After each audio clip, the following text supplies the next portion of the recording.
In today's Your Healthy Family, when 69-year-old Terry Douglas, a retired pastor here in Colorado Springs, suffered a tear in the walls of his aorta, he was lucky enough to end up in the hands of Dr. Peter Walensky. He came in with a type A aortic dissection, and he was also on one of the new blood thinners.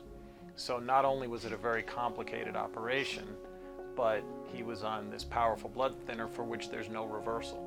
And then we have to put him on the heart-lung bypass machine and make his blood even thinner. Dr. Walensky stayed with Terry and his wife overnight after the surgery to keep a close eye on him. Every stitch has to be perfect. All the suture lines, have to be, and even with that, you're still going to get a fair amount of bleeding at the end.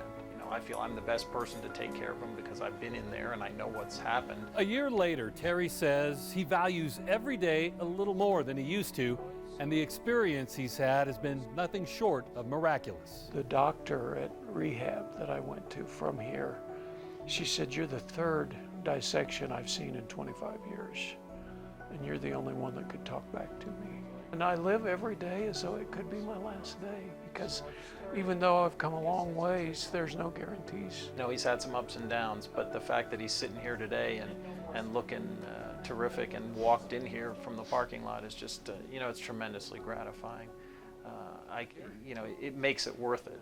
Oh, there's the doctor. Preaching the word over the course of his life, Terry knows God works in many ways. I give God the credit, but he had to use the skills and the ability of Dr. Walensky and the team here, and the care that I got in ICU is just awesome. He had a sick heart to begin with. He's undergoing a massive operation on the anticoagulants, and you can see that the odds were definitely against him. I think given all of the things that he had going against him, it was a very complicated dissection. We had to do an aortic valve and an aortic root replacement, which means taking the coronary arteries off of the aorta, replacing the valve in the first part of the aorta, and then sewing the coronary arteries back onto the new graft.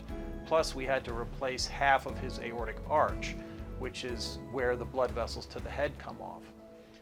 That combined with the malperfusion syndrome and the fact that just several months before he came in, his heart was not working almost at all. I'm wondering, God, why me?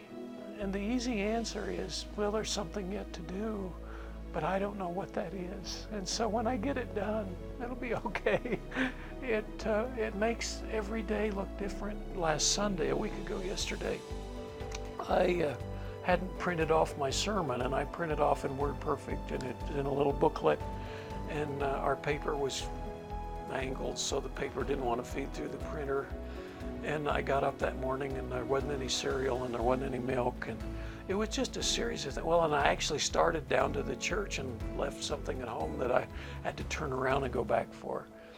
I realized that since all of this happened is the first time I came close to being angry about anything. I like me not being angry.